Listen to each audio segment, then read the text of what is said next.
a place to transport or a place to hold slaves and prisoners. Many places in those catacombs were pockets in which the Romans didn't bury their dead. They would burn their dead and take their ashes and throw them in those catacombs. Under the city of Rome, there are over 300 miles. 300 miles of these caves. To give you a perspective of that, there are 458 miles of roads in Marshall County.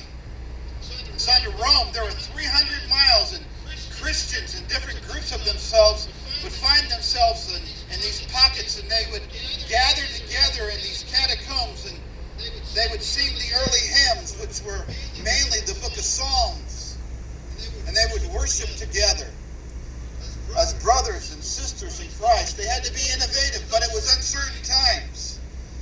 I want you to know that as we've gathered today, I would imagine that our anxiety level is not as great as it was 7 days ago. But we don't know what's going to happen. We've been told it might get worse in some places, and it looks like it is. We don't know how far and how enreaching it will spread to our communities, to our families. My understanding is that there are 2.5 billion people in the world right now quarantined or are sheltering in place because of this, of the 7.5 billion people that live in this world.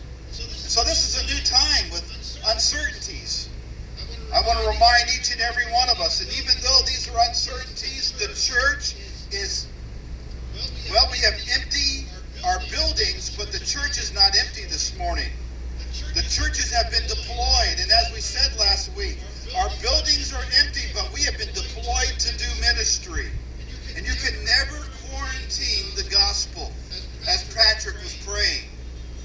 And so as we look at this passage, I want a few things that you to understand before I read the first 9 verses of this. The first thing I want you to understand about this passage is verse number 12. If you look at that, look at Paul's mindset. Now, remember this. When Paul was on his second missionary journey, of 3 of his missionary journeys, he was in that area of Greece. He started the church at Philippi.